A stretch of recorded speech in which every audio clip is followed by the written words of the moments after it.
Hey everyone.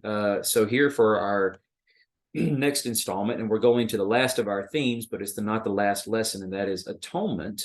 And what we are starting is the actual last unit of lessons, and the first lesson in that unit being the accused king, coming from Luke chapter 22. Now, what I want to focus on here is something of the concept of the Day of Atonement as it's being brought into the crucifixion narrative. Jesus does die on the Passover weekend, and the reason why it was chosen to be Passover rather than the Day of Atonement is for all of the various meanings and symbols and whatnot that surround the story of the Exodus, as goes Israel's leaving Egypt, the night the first Passover is celebrated, and everything that meant for the community of God's people moving forward after that story, and how all of this ties into the final Exodus that the Messiah was predicted to bring about through the words of, say, Isaiah and various others.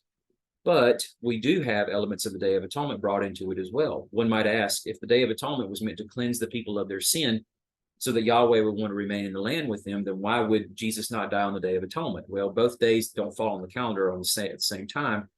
But just because that's the case doesn't mean we can't have some telescoping or some overlaying of one on top of the other.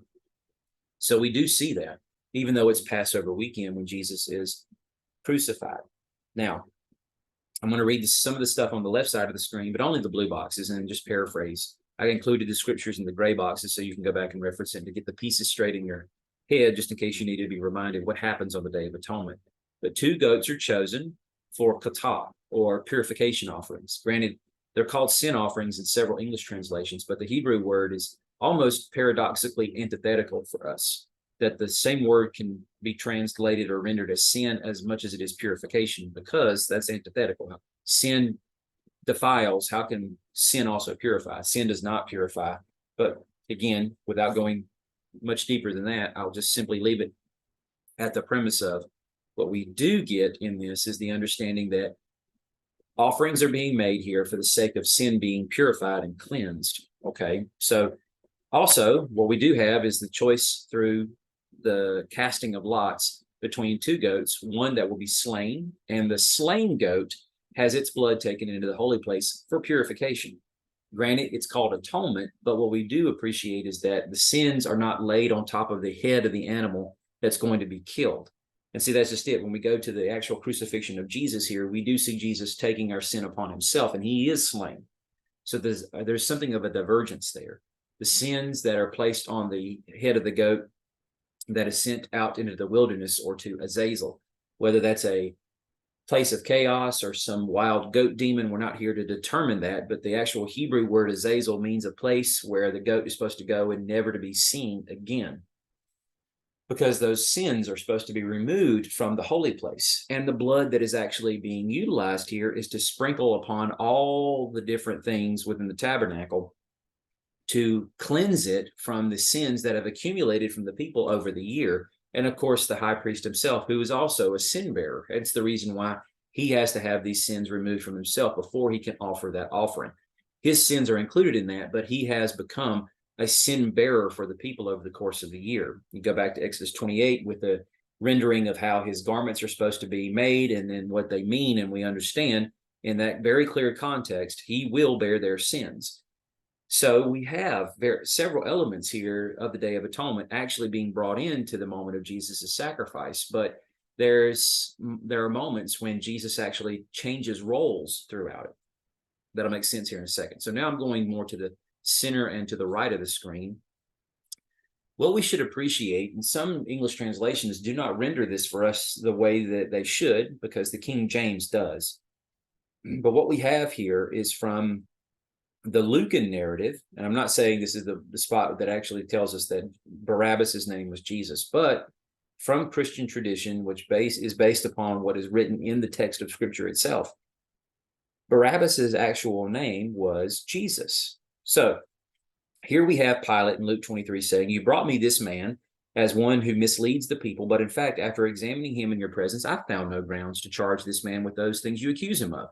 Neither is Herod, because he sent him back to us. Clearly, he has done nothing wrong to deserve death. Therefore, I will whip him and then release him." But they all cried out, "Take this man away, release Barabbas to us." They had thrown him into prison for a rebellion that had taken place in the city and for murder. So Barabbas's name is actually Yeshua.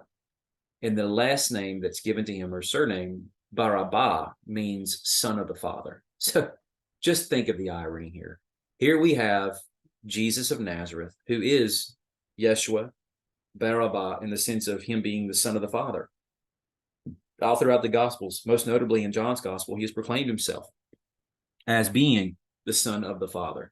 And here we have another who is a ruckus-raising rebel who thinks he is probably going to inaugurate the kingdom through the zealot-like actions of his own when he is rebelling against Rome, if that's what he's doing. We don't know exactly what the rebellion is, but probably was incited for the sake of trying to kill Romans and maybe even others that he did not deem as being appropriate or properly serving in their offices, maybe priests or Pharisees or whatever the case might have been. All that to simply say, here you have another man standing beside him who is clearly guilty of crime and has been condemned, rightly so, by both the Gentile Romans and the Jewish people as being a murderer, while some may hail him as something of a Messiah figure. That being said, this Jesus, Barabbas, son of the Father, is now being offered to them, and Pilate's giving them the choice. Which one would you want? And so now the choice has to be made. In a sense, this is the moment when the lot is cast. But rather than truly casting a lot and letting the decision fall by virtue of what the Lord chooses, and in a sense, the Lord is choosing, because the people are being driven to make the declaration of Yeshua Barabbas rather than Yeshua of Nazareth. So for the sake of Jesus having to still go to the cross and die, they have to choose Yeshua Barabbas. So Yeshua of Nazareth becomes the kata offering chosen for Yahweh. So he is the one who is going to be slain, while Yeshua Barabbas becomes the offering for Azazel in the moment of the people's choosing. So in a sense, we're seeing the type played out here with the two different scapegoats or sin offerings, and one being chosen to be slain and the other one chosen to be sent away.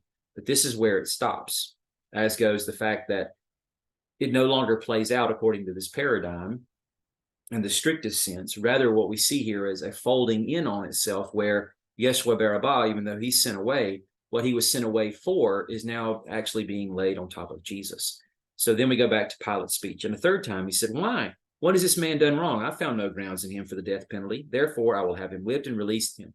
But they kept up the pressure, demanding with loud voices that he be crucified, and their voices won out. So Pilate decided to grant their demand and release the one that they were asking for, who had been thrown into prison for rebellion, but he handed Jesus over to their will. So surprisingly, Jesus of Nazareth then takes on the role of both the goat for Yahweh, which is the one meant to be slaughtered, and the goat for Azazel, once Yeshua Barabbas' part is accomplished.